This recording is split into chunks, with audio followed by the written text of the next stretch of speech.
My flight is delayed 1 hour, 3:23 departure. Time right now is around 12:30 p.m. and my flight is now delayed 3 hours. The time now is 1:30 p.m. The flight has been delayed now to 5 o'clock. Our flight today is delayed a total of 4 hours and about 30 minutes. I got here at 10:45 in the morning. The time now is 4:30 p.m. Our new departure time is 6 o'clock. Will we leave it all? Well, let's start off with some enthusiasm. That's it. That's the exact Frontier Airlines A320 I'll be flying on tomorrow. Fran, the Sea Lion. Here it's taking off from LaGuardia, and tomorrow I'll be flying on it from JFK. I can't wait to see it up close with its unique paint scheme, so let's move forward one day to make it happen.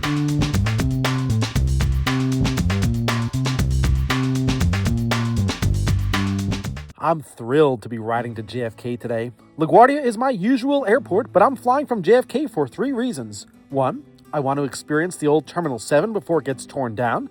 2, I want to take advantage of Frontier's low airfare on a route that I need to fly. And 3, who doesn't love JFK? With a massive layout and international flair with so many world carriers, JFK simply excites me. Now, I'm going to get more than I asked for today here at JFK, but I don't know that just yet.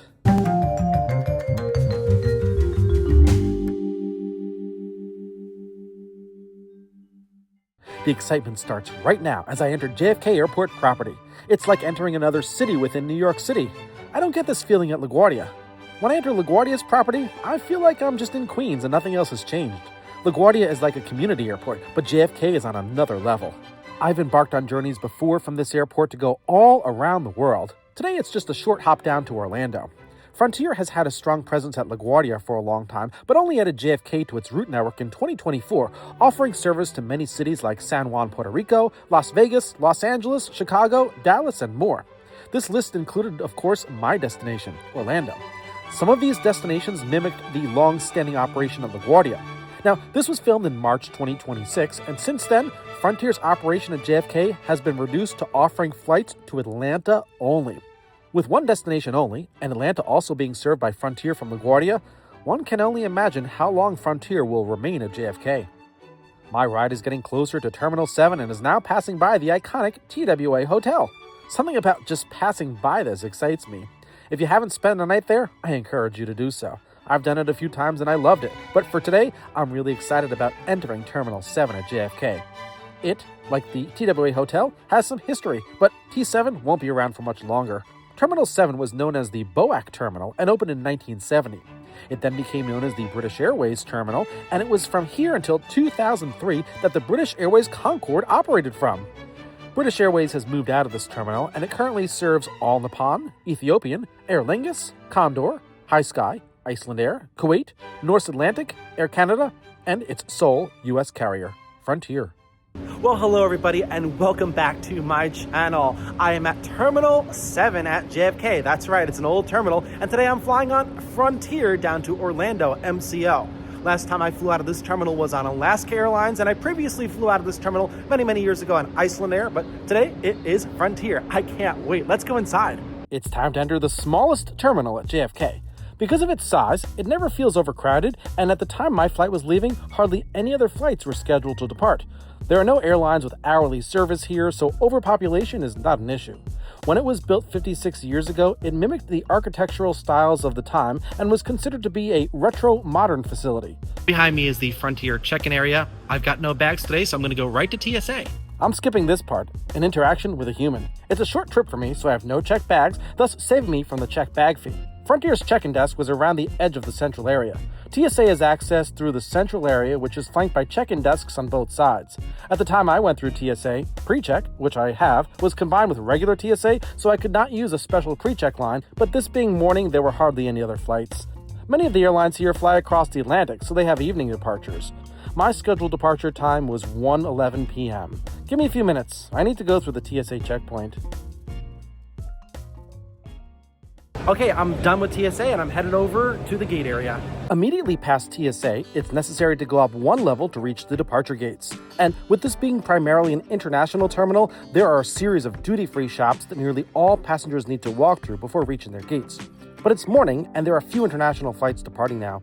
It's pretty quiet here this morning. All right, I'm doing some shopping here. My flight is delayed 1 hour, and I'm tracking the inbound flight, which is coming from Orlando. It looks like that aircraft taxied out to the runway and went back to the gate.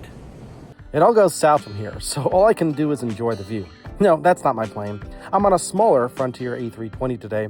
The only plane parked here at T7 is this all-Nippon 777, which is bound for Tokyo soon.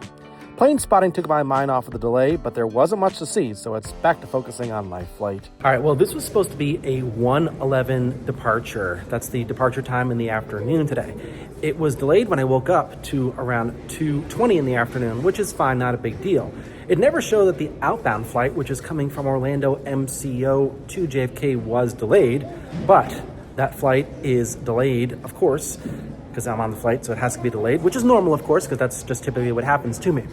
That flight did taxi out, went back to the gate in Orlando, and I don't know when it is going to leave.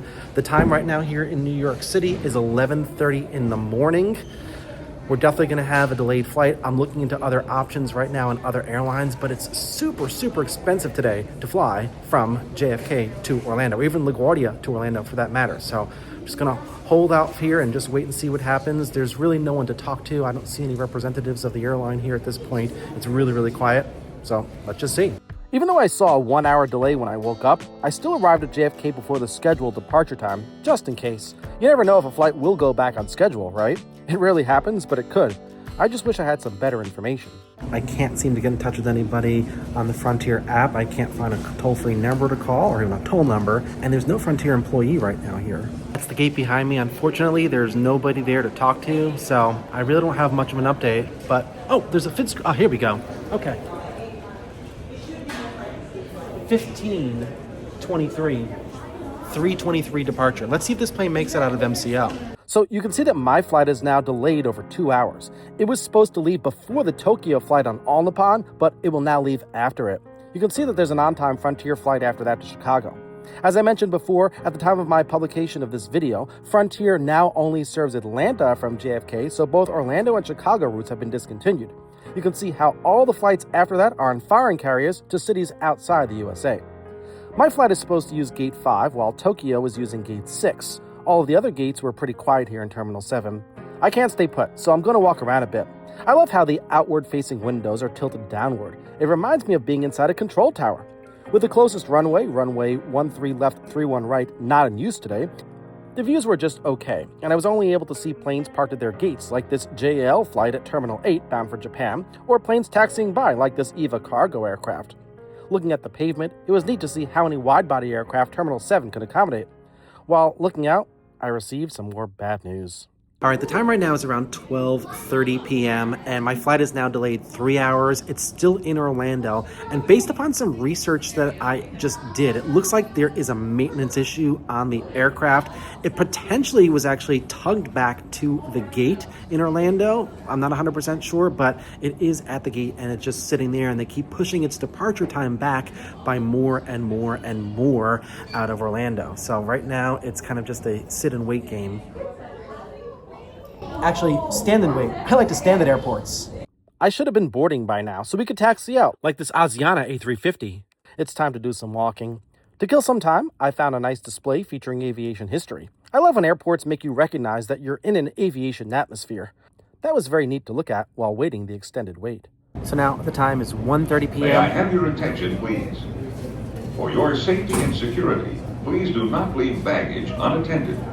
Unattended baggage will be removed immediately and turned over to security. The time now is 1:30 p.m. The flight has been delayed now to 5 o'clock. I am eligible for a full refund on Frontier. I am looking into other options right now. Right now, there's nothing available out of JFK on any airline to get to Orlando today. So I'm going to keep looking around. Otherwise, I'm just going to have to wait. Oh, and I am sitting because I'm having lunch. And while having lunch, I'm enjoying the view of a flight that was supposed to leave after me. Here's the latest departure board. You can see how my flight is delayed until 5:06 p.m. The Tokyo flight, as we saw, is gone, and everything else is on time except for the flight to Kuwait, which has been canceled. I guess that's worse than a delay. In the meantime, I just wandered around the terminal. Only the gates on the western and northern side of the terminal were operational. It appeared that there was some construction on the eastern side of the terminal, so there were no functioning gates on that side. It didn't take much effort to cover every square foot of the terminal, so I went back to the window to catch some more of the airport action outside. In the distance, I could see that the 2-2s were active, and I enjoyed some heavy jet action in front of me. It would have been nice to see these planes on the runway, but here I could only see them taxiing to the runway for takeoff. I really wish the 1-3s or 3-1s were being used. It would have made for some more exciting views, but it is what it is, and the afternoon is here, so here's another flight update. All right, the time now is 2:47 p.m. The plane just left the gate in Orlando after a very, very long, what I think is a maintenance issue. Let's see what time it gets here to JFK. We're really, really delayed. With nothing else to do, it's back to the window to capture more airport action. I should not be seeing these planes right now. I mean, I like plane spotting and being around a very diverse set of Boeing and Airbus aircraft, but I should be in flight and close to Florida at this point, but I'm not. If you watch my channel, you know that I have experienced delays like this on many carriers, so I'm not putting the blame on Frontier.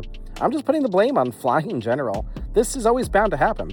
Eventually, some Frontier reps started to show up for the Chicago flight. When I asked them about the delay for my flight, they only knew it was delayed, but did not have a reason. We're getting a bit of activity here in the airport, and I'm actually sitting right now because the airline gave me a voucher for $30 toward food. So I figured, well, might as well try it. Problem is, you need to enter your credit card into the app to actually get the voucher applied. I don't have that kind of credit card, so I'm just sitting here, gonna order some dinner, and I'll pay for it myself. That was a very nice gesture, but they don't take the kind of credit card that I have. Our flight today is delayed a total of 4 hours and about 30 minutes, so that's why they gave the voucher. It's a nice gesture, but can't use it. Yep, I had both lunch and dinner in the terminal. My flight kept getting gate changes. Here at Gate 3, you can see it's been delayed to 5:46 p.m., and the gate is situated next to the flight for Aer Lingus, which is going to Dublin. Again, I shouldn't be seeing that flight. All right, I'm finally taking a seat. I got here at 10:45 in the morning. The time now is 4:30 p.m. The aircraft is inbound. Hopefully it can do a quick turn when it gets here so we can get on down to MCO. Our new departure time is 6 o'clock. And now there's Another gate change. Now, gate number 2. The Aer Lingus flight is ready for pushback, and after looking down at some dead bugs at the base of this window, I started to look outwards for any sign of aircraft coming into the ramp here at Terminal 7. All right, it's 5:15 p.m. The plane has just landed, and I'm expecting for it to pass by right over here on the ramp to gate number 2. Unfortunately, the window is not the cleanest, so it's not going to be the crispest shot today. Here she is, November 341 Foxtrot Romeo, also known as Fran the Sea Lion. Frontier showcases various animals on their fleet, and the focus here is the Sea Lion. This A320neo had its first flight in 2018 and uses 2 CFM LEAP 1A engines mounted under the wings. Shamrock is in and out, and I'm still sitting here, although they just made an announcement for pre-boarding. The time now is 5:37. Let's go. Let's get on Fran the Sea Lion. I'm in a later boarding group as I have no bags either checked or for the overhead bin. I paid a low airfare, and the only add-on I paid for was seat selection. I needed a window seat, so I wasn't going to let the airline pick a seat for me just to save a few dollars. Advanced seat selection is an essential element for me in the booking process. I chose a less expensive seat and a 1 row away from the last row, as this seat had a well-aligned window for my viewing pleasure. The seats were thin and tight, but legroom is not something I consider when booking. I need a view, and I have a view. And this view is so delayed that the 7:05 departure to London Gatwick on Norths has already arrived. In the distance, we can see an Alaska Airlines aircraft in a special paint scheme for the Seattle Mariners. Without a window seat, I wouldn't have been able to see this. Once we get started here, about 2 hours and 12 minutes will be the flight time, weather conditions, summer arrival. We're expecting just a beautiful evening there, clear skies, temperature about 70 degrees Fahrenheit. So it's a great pleasure having you aboard with us. We'll now sit back, relax, help enjoy the flight. We should be pushing back here next couple minutes, having to Orlando, just about 9:15 p.m. Local time. We do appreciate your patience with us this afternoon. We just had a little rough start in Orlando. We had a small mechanical issue with this aircraft. We had to return back to the gate, and it took about 2.5 hours to fix the issue. But with that being said, the crew is good, everyone is good here, and we should be proceeding to Orlando with no issues. Appreciate your patience. Thank you. The pilot never gave the reason for the mechanical problem, but I asked a flight attendant who was surprised that I didn't get any information from Frontier at JFK. She said there was an air conditioning issue as well as something else. It sure was hot on the plane. Many passengers inside were fanning themselves. We didn't push back until 6:30 p.m. Remember, this flight was scheduled to leave at 1:11 p.m. That's over 5 hours or 2 meals ago. But I want to be clear about one thing. Delays like this can happen and have happened on any airline. All airlines face issues and challenges. They can be related to the aircraft, weather, or air traffic, but every single airline is subject to them. I don't choose an airline based upon on-time performance. I choose based upon price. Delays just happen, and my advice to all is to not have any plans to do anything when you get to your destination. In any case, we need to get out of here, and if my memory serves me correctly, we're pushing back onto the ramp in the same area that the British Airways Concorde pushed back onto. We move backwards via the tug, and then forward via the tug to be placed into a position where we can move under our own power to enter the active taxiway system at the busy JFK Airport. We're getting ready to contact Kennedy Ground Control. Today, our departure runway will be runway 22 right, which is not a terribly long taxi. I was concerned that leaving this late we would be in the middle of rush hour departures to Europe, but to my surprise, traffic was light.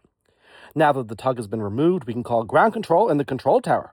Our call sign is Frontier Flight 4871, one of the few call signs that uses the word flight in it. We'll call ground control holding short of taxiway Alpha 1, which is an exit taxiway for our ramp. Our pilot will say that he has India, which is the current identifier for the latest JFK airport information. Frontier Flight 4871 short of Alpha 1 with India. Frontier Flight 4871, Kennedy Ground, runway 22 right, taxi right, Alpha, hold short of whiskey. 22 right via Alpha, hold short whiskey, Frontier Flight 4871. Our instructions call for us to turn right on Alpha and hold short of whiskey, which is just a few taxiways away. That Air France 777 is not a factor for us, although it will be the plane that will take off behind. Both Air France and our aircraft need to get to the other side of runway 13 left 31 right, which is the runway we were looking at with no action from the terminal. Once we cross the inactive runway, we'll parallel it on the other side and proceed east toward runway 22 right, eventually making a left turn to get to the beginning of the runway. Runway 22 right is the departure runway, and I didn't realize until now, but runway 31 left is also being used as another departure runway, but only for certain flights bound for certain departure fixes. Our initial departure fix will be Wavy, which uses runway 22 right, and we can be placed behind Air France, which will use a different departure fix because that aircraft is headed towards Paris, which is in a different direction. Today, all arrivals are landing on runway 22 left, which parallels runway 22 right. Now that we're on Alpha, holding short of whiskey, it's time for our next clearance. Frontier 4871, cross runway 13 left at whiskey, continue Charlie and Echo, monitor tower 123.9. Cross runway 13 left at whiskey, continue via Charlie Echo, monitor 123.9, Frontier Flight 4871. We can cross runway 13 left at Whiskey and turn right on Charlie and left on Echo, which will lead us directly to the beginning of runway 22 right. We can also monitor the tower frequency, which is the frequency from which we will be given takeoff clearance. Crossing runway 13 left today is not a major risk or concern since this runway is not being used. Typically, the controller would have to wait for runway traffic to clear the intersection that we would use and look out for either traffic in position or on approach before crossing us, but no traffic at all today is using the runway. The timing of this crossing most likely was designed to place us behind Air France. Now that we're clear of the runway, we turn right on Charlie and we'll take it all the way to Echo, where we'll turn left. Air France is ahead of us, and we'll be able to see it once we turn left onto Echo.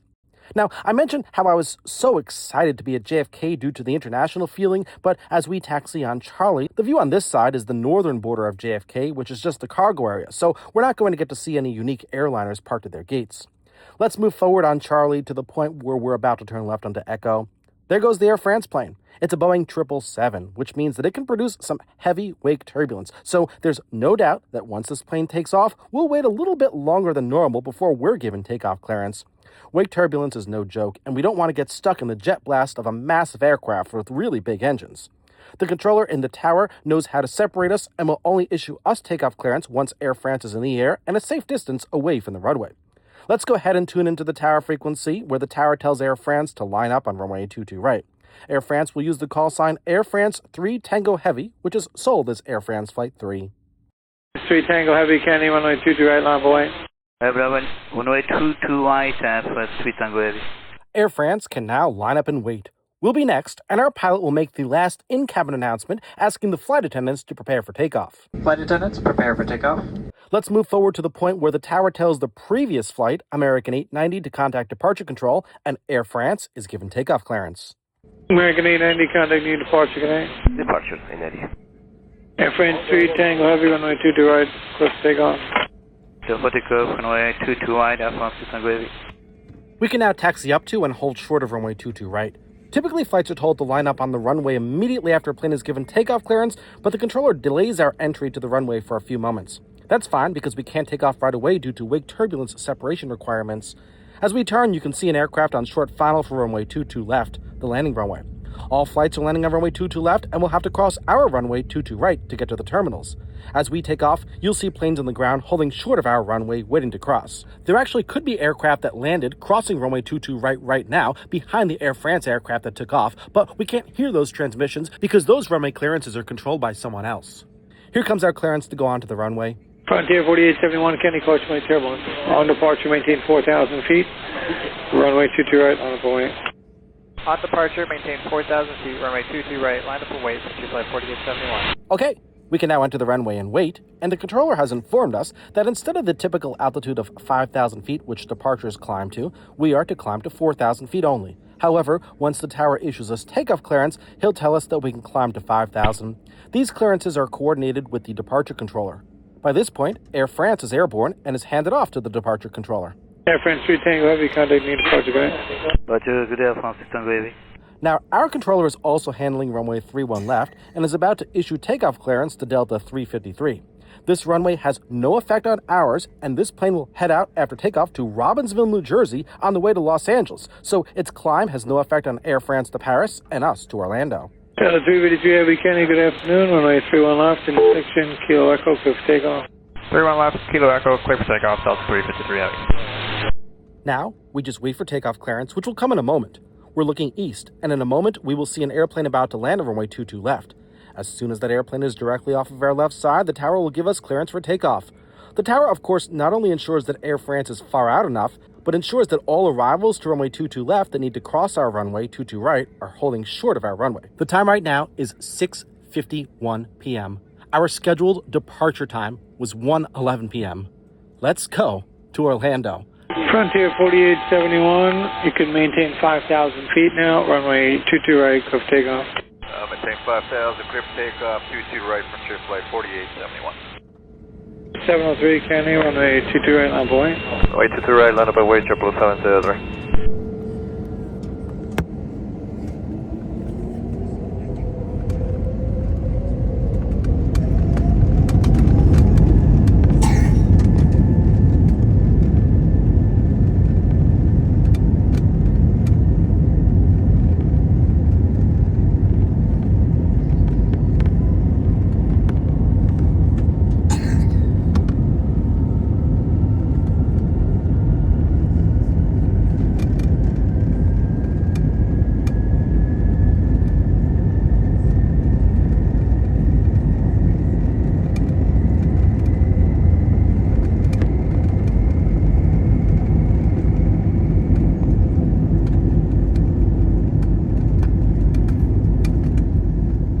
Did you see all those airplanes holding short of our runway as we took off?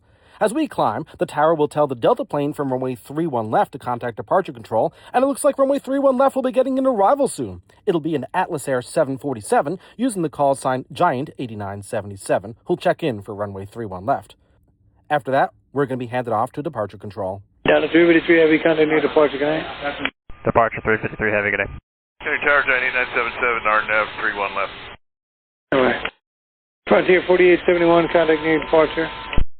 Or departure, Frontier flight 4871 with you. Okay, let's check in with departure control as we fly straight out and climb to 5,000 feet. Your departure, Frontier flight 4871, 1.7, coming 5,000, hello. Frontier 4871, near departure, radar contact, climb maintain 12,000. 12,000, Frontier flight 4871.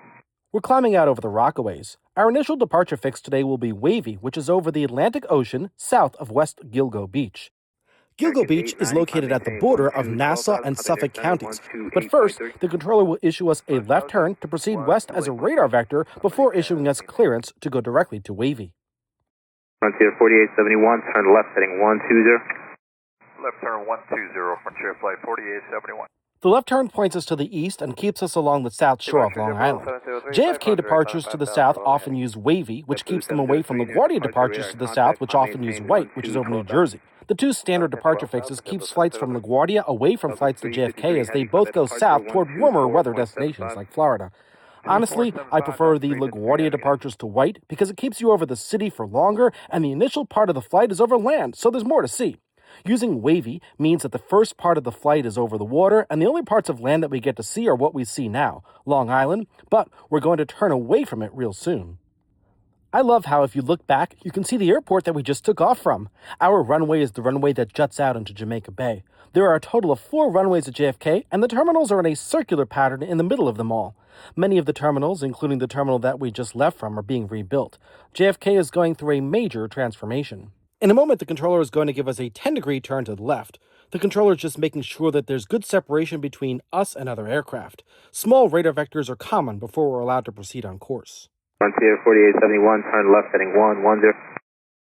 Left turn heading 110, Frontier Flight 4871. But right after that, the controller had us go direct wavy. As the transmissions are occurring, you can see that 747 that was coming in to runway 31 left that we heard earlier. Frontier 4871, turn right to direct wavy, contact New York Center 128.3. 28.3, the Rev Wavy, Frontier Flight 4871. So we can proceed on course to Wavy and fly the prescribed flight plan route down to Orlando.